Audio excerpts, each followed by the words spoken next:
Olha só, quem aí já leu aquele livro famoso da Louise Hay, Você Pode Curar a Sua Vida? Se sim, deve se lembrar de um conselho que ela dá quase como uma urgência. Estude, conheça e coloque em prática as leis espirituais. Mas por que essa pressa toda? O que são essas tais leis e por que ela insistia tanto que isso era tão importante? A resposta, na verdade, é bem simples. Pensa, por exemplo, na lei da gravidade. Não importa se a gente entende de física, se acredita nela ou não, se alguém soltar uma maçã, ela vai cair. Ponto. Pois é. A ideia aqui é que as leis espirituais funcionam do mesmo jeito. São como as regras do universo, sabe? Estão sempre lá, operando na nossa vida, a gente sabendo disso ou não. E aí que tá o pulo do gato? Se essas regras do jogo existem e estão sempre valendo, não seria muito mais esperto a gente aprender a jogar com elas a nosso favor, em vez de ficar trombando com elas sem nem saber o porquê? É exatamente isso que a gente vai destrinchar aqui. Vamos dar uma olhada nas duas listas mais famosas dessas leis. Então, para começar, vamos para a versão talvez mais famosa de todas, a que foi popularizada pelo autor Deepak Chopra. Ele organizou tudo nas chamadas 7 leis espirituais do sucesso. É um jeito ótimo de começar a entender essa história toda. A primeira lei já é incrível. Ela diz que na nossa essência, no nosso estado mais puro, a gente é potencial infinito. Imagina só, dentro de cada um de nós existe um campo de possibilidades que não tem fim, pura criatividade. A grande sacada aqui é entender que o poder de criar o que se deseja não está em algum lugar lá fora, já está aqui dentro. Essa aqui é tão simples que chega a ser genial. A ideia é que o universo funciona na base da troca, do fluxo. A energia precisa circular, senão ela estagna. É bem direto, né? Quer receber alegria? Então ofereça alegria. Quer amor? Dê amor. É basicamente isso. O que a gente joga pro mundo, o mundo joga de volta. Chegamos no famoso karma. Muita gente até tem um medinho dessa palavra, né? Mas calma, não é nenhum bicho de 7 cabeças. Pensa nele só como a lei de consequências do universo. Cada coisinha que a gente faz, cada escolha, é como plantar uma semente para o nosso futuro.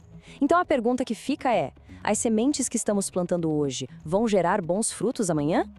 Essa aqui é uma das minhas preferidas, sério. E não tem nada a ver com ser preguiçoso, tá? É sobre ser inteligente. Pensa na natureza.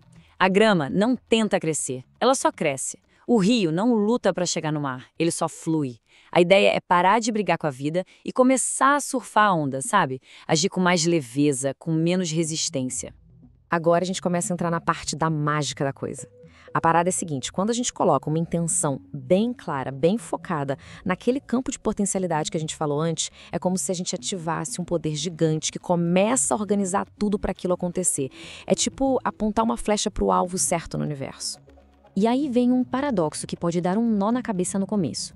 Definimos a intenção, focamos nela e depois temos que soltar. Deixar ir. Estranho, né? Mas por quê? Porque o apego, aquela ansiedade, vem do medo, da dúvida. Quando a gente solta, a gente está dizendo para o universo: eu confio, eu sei que o melhor vai acontecer. É sobre confiar no processo. E para fechar essa primeira lista, a lei do Dharma, que é linda. Ela diz que todo mundo, sem exceção, veio para este mundo com um talento único, um presente especial para oferecer.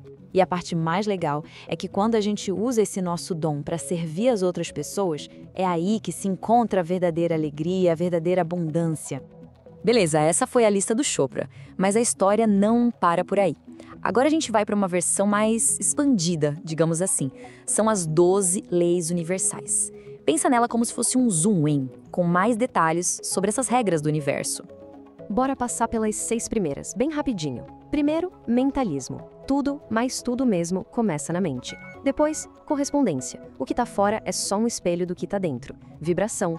Tudo nesse universo tá vibrando, nada tá parado. Polaridade. Para existir luz, tem que existir sombra. Tudo tem seu oposto. Ritmo. A vida é feita de altos e baixos, como as marés.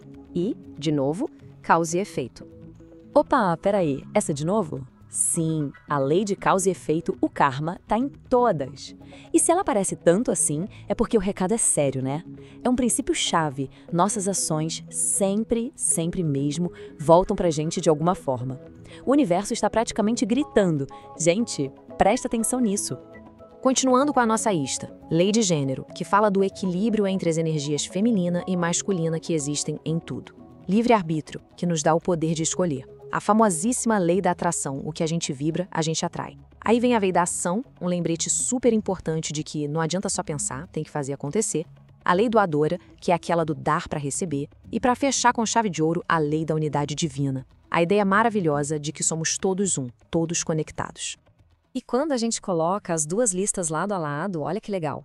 Fica claro que elas estão falando a mesma língua. A lei da doação do Chopra é a lei doadora da outra lista. Causa e efeito é igualzinha nas duas. E a lei da intenção e desejo é basicamente a lei da atração mais a lei da ação juntas. No final das contas, são só caminhos diferentes para chegar no mesmo lugar, nas mesmas verdades. Ok, vimos um monte de lei, um monte de conceito, mas e aí?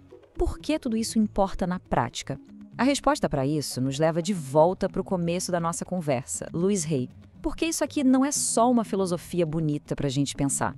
É uma ferramenta prática para transformar a vida real. O que a Louise Hay conta é que foi só depois que ela descobriu e começou a aplicar essas leis, tipo, todo santo dia, que a vida dela virou de cabeça para baixo, pro bem. Ela não só leu sobre isso, ela viveu isso. E o resultado? Nas palavras dela mesma, a vida dela se tornou um verdadeiro paraíso na Terra. Olha o poder disso. Essa é a grande promessa por trás de todo esse conhecimento. Então, pra gente terminar, fica aqui uma provocação para pensar. Se a primeira lei que a gente viu, a do mentalismo, for verdade, se os nossos pensamentos realmente têm o poder de moldar a nossa realidade, se o mundo de fora é um reflexo do de dentro, que história cada um de nós vai escolher começar a escrever a partir de agora? A caneta está na nossa mão.